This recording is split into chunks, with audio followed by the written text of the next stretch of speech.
C'est le match le plus attendu du monde entier. Déjà, avant de commencer, n'hésitez pas à me dire quel est votre pronostic à vous pour ce match Barça-PSG.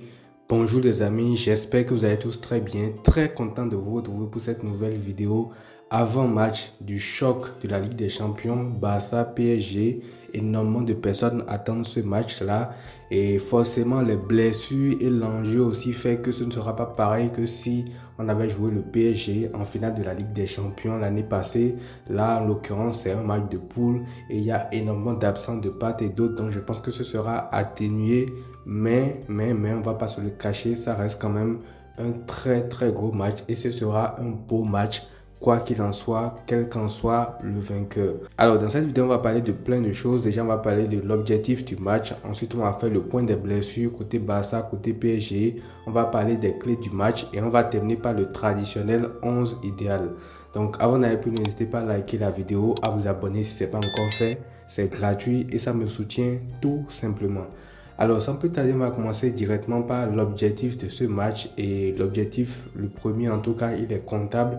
Le Barça a pris 3 points contre Newcastle et pourrait en prendre 3 aussi contre Paris. Ce serait vraiment fantastique parce que dans ton tirage, tu as comme équipe compliquée le PSG, Chelsea et Newcastle. Newcastle, tu les as battu 2-0 à l'extérieur. Donc, si tu bats le PSG, ça peut être le coup parfait pour prendre 6 points et il te restera Chelsea comme frère adversité à affronter. Donc, bien sûr, il y a un enjeu comptable, mais ça va être dur de prendre les 3 points quand même contre le PSG, la vérité.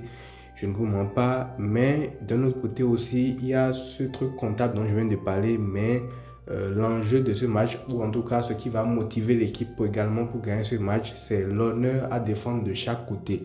Parce qu'on ne peut pas le nier, aujourd'hui, il y a quand même une grosse rivalité entre les deux équipes, bien que ce ne soit pas le même championnat, mais dernièrement, il s'est passé tellement de choses entre ces deux clubs-là, la remontada, les matchs que le PSG a gagné, le 4-1 de la dernière fois, Dembélé, Neymar, bref, il y a eu tellement de choses qui se sont passées entre ces deux équipes-là que je vous garantis que ça va être la guerre tout simplement.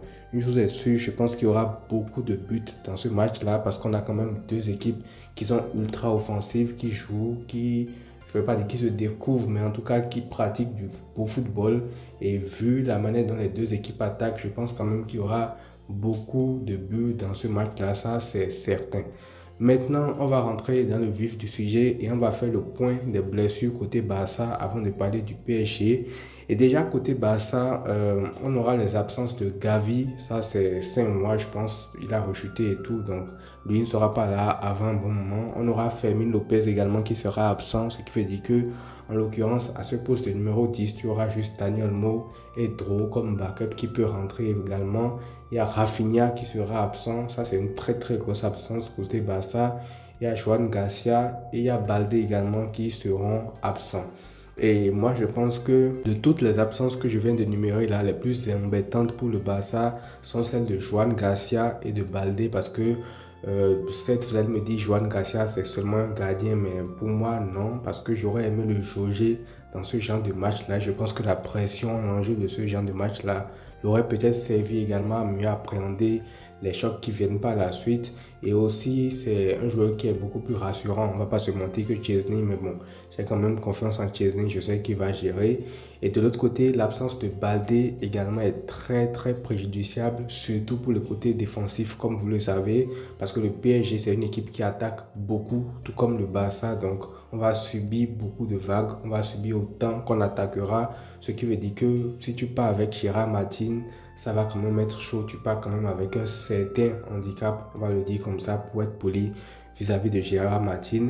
Et côté Barça, le retour de Lamine Yamal, c'est quand même une excellente nouvelle parce que ce qu'on a vu comme entrée ce week-end qu'il a fait contre la Sociedad, c'est très rassurant. Donc c'est une bonne nouvelle quand même vu toutes les absences qu'on a déjà. Mais ce qui est sûr, c'est qu'aucune des équipes ne pourra se plaindre de ces absents en cas de défaite ou en cas de contre-performance parce que autant le Barça a des blessés, mais autant le PSG également a des blessés. Et si on fait un petit point blessure côté PSG, déjà pour sûr, il y a Dembélé qui sera absent, il y a Désiré Doué qui sera absent, il y a Marquinhos qui seront absents. Ça, c'est des absents qui sont très sûrs, confirmés par les différentes informations que j'ai vues dans la presse qui traitent du PSG.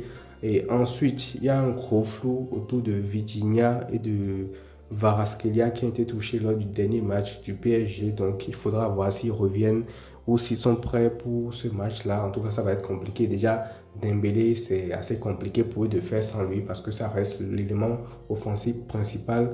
Ensuite, Désiré Doué aussi, ça reste compliqué. Marquinhos pour l'ampleur qu'il a défensivement.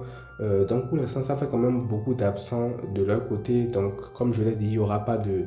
C'est parce qu'on n'avait pas tel joueur et tout, parce qu'il y a autant d'absents d'un côté comme de l'autre, ce qui fait que je ne veux pas dire que ça équilibre le match, mais en tout cas, ça fait quand même du 50-50. Il n'y aura pas qu'une équipe était au complet et que l'autre était totalement dévastée. Donc je trouve que voilà, ça s'équilibre quand même sur le papier. Maintenant, on va parler terrain plus concrètement par rapport à ce match-là.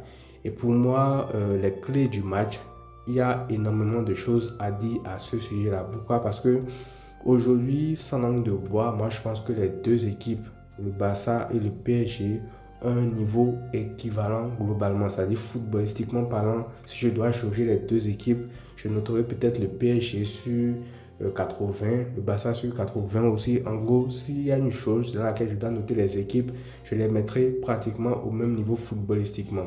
Et quand c'est le cas comme ça veut dire que le match va se jouer sur des détails et surtout sur le collectif qui sera meilleur au moment du match en fait. Et déjà, moi je pense que d'ailleurs même c'est la philosophie des deux équipes. Ce sont deux équipes qui veulent la possession et donc qui pressent haut de par leur style de jeu et qui se créent aussi beaucoup d'occasions. Et avant que ce match-là ne se rapproche de plus en plus, moi je donnais quand même un léger avantage au PSG. Pourquoi? Parce que par rapport à leur défense, je trouve ça assez équilibré malgré le fait qu'ils pressent très haut. En vrai, ils jouent un peu comme nous, ils vont chercher haut, ils accèdent les porteurs de balles, pressing contre pressing et tout. Mais contrairement à nous, leur ligne de défense est quand même assez équilibrée. Ça, c'est ce que je me disais depuis un bon moment. Mais plus le temps avance, plus je vois les derniers matchs du Barça, plus je me dis que le Barça aussi commence à progresser dans ce rôle-là. Et tu sens que la saison 2 de la ligne du hors-jeu commence à devenir beaucoup plus mature que ce qu'on a vu la saison passée où les matchs partaient dans tous les sens et tout. Et donc actuellement, tu sens que le Barça maîtrise encore mieux le pied du hors-jeu. Et le Barça évite aussi de faire partie les matchs dans tous les sens pour que tu encaisses tes buts n'importe comment. Donc pour moi, c'est vraiment du 50-50 ce match-là. Et après, comme clé du match aussi, il y aura beaucoup de bons petits duels à voir dans le match. Déjà, il y a Kvaratskhelia, s'il joue bien sûr, contre Jules Koundé. Ça, c'est un duel qui sera hyper important sur le côté droit de la défense du Barça. On verra si Koundé arrive à museler Kvaratskhelia, qui est quand même un joueur très, très chiant, entre guillemets, à d'ici, tu dois l'affronter, qui va aller défendre aussi et tout. Donc, ça va être intéressant à voir. Il y a aussi un autre duel qui fait saliver tout le monde. C'est bien sûr le duel Lamine Yamal et Nuno Mendes qu'on a déjà vu deux fois. Une fois contre le Barça PSG où on perd, on est éliminé lorsque Araujo prend le carton rouge. Et sur les deux confrontations, le peu de temps que Lamine Yamal joue au retour, il avait pris largement le dessus sur Nuno Mendes. Et on l'a revu encore entre l'Espagne et le Portugal. Et cette fois-là, Lamine Yamal avait perdu son duel. Donc on aura l'occasion de revoir encore cette confrontation. Ça peut être déterminant également pour le match. Mais en tout cas, moi, le duel qui m'intéresse le plus, honnêtement, c'est la bataille du milieu de terrain.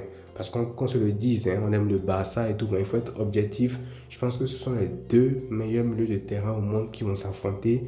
D'un côté du Barça, tu as Pedri, De Jong, tu as Dani Olmo. Et du côté du PSG, tu as Vitinha, Joao Neves, Fabien Ruiz. C'est du très, très, très costaud. Ça, ce sont des milieux du terrain du haut palier. Ça, c'est le gratin du football européen. Donc, ça va être la folie absolue. Après, il faut nuancer aussi parce que tous les duels que j'ai évoqués là, je pense qu'ils dépendront aussi du collectif et c'est important de le prendre en compte parce que quand je prends le duel, par exemple, Lamine Yamal, Nuno Mendes, Lamine Yamal ne pourra pas surpasser éternellement Nuno Mendes si le collectif du Barça ne l'aide pas en fait. Et pareil pour Vara, Koundé, si le collectif du PSG tourne moins bien et tout, il ne pourra pas prendre autant l'ascendant sur Koundé que s'il tourne bien. Donc, vous voyez un peu ce que je veux dire. Certes, il y a les duels, il y a des matchs dans le match, mais je pense aussi que c'est plus accompagné par un collectif derrière qui facilite en fait le fait que ça penche d'une balance à une autre en fait. Et pour finir, côté Barça, avec tout ce qui est tactique et tout, je pense que côté Barça, Flick va débuter avec Lewandowski remplaçant. Ça ne m'étonnerait pas parce que ce week-end en Liga, c'est Ferran Torres qui s'est reposé. Et je me dis aussi que vu la capacité de percussion, de débordement de Marcus Rashford, je ne pense pas qu'il soit remplaçant contre le PSG parce que là, tu as déjà perdu Rafinha.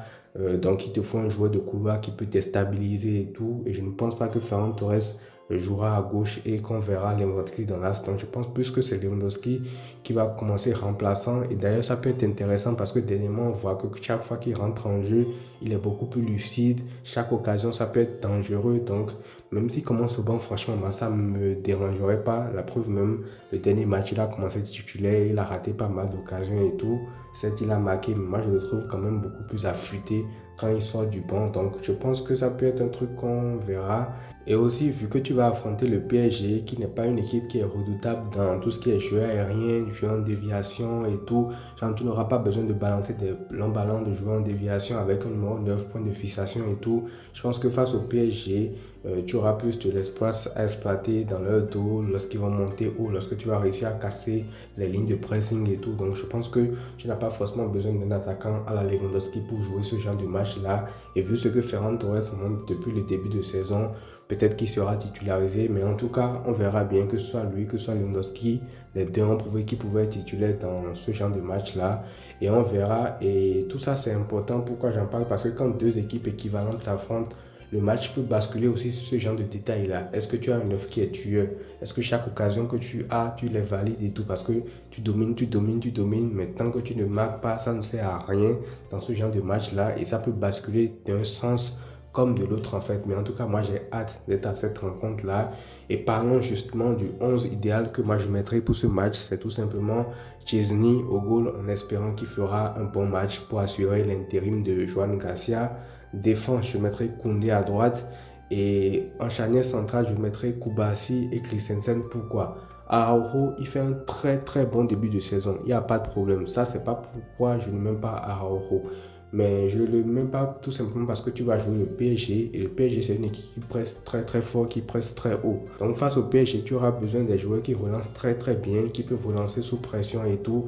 Et par rapport à ça, j'ai un peu peur pour Chesney aussi. Mais bon, en tout cas, si ta première ligne de défense peut bien relancer, c'est quand même déjà pas mal. Donc c'est pour ça que je sors Araujo. Je pense qu'il y aura beaucoup de pression de la part des premières lignes de pression du PSG et tout. Donc pour ressortir proprement le ballon, pour ne pas perdre des ballons devant la surface, pour ne pas avoir des cartons rouges et tout, je pense quand même que ce serait mieux de faire débuter Araujo sur le banc et de mettre plus des joueurs qui sont doués pour relancer ballon au pied. Et par rapport à ça, Gérard Martin aussi me fait assez peur. Il sera titularisé à gauche normalement parce que là, Baldé n'est pas encore de retour. Après, je ne sais pas si Flick peut oser mettre Eric Garcia latéral gauche. Il l'a fait les derniers matchs.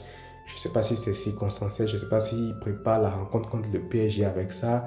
Mais bon, je mettrai quand même Gérard Martin pour débuter ce match-là. Au milieu de terrain, Pedri, De Jong, Daniel Mo, ça je pense qu'il n'y a pas de débat. Et en attaque, Lamine Yamal titulaire. Oui, Lamine Yamal déjà titulaire. Ferran Torres et Rashford tout simplement. Donc voilà les amis, c'est tout pour cette vidéo. N'hésitez pas à me dire ce que vous en pensez dans les commentaires. Je vous lirai. Prenez tous soin de vous les amis et à très vite.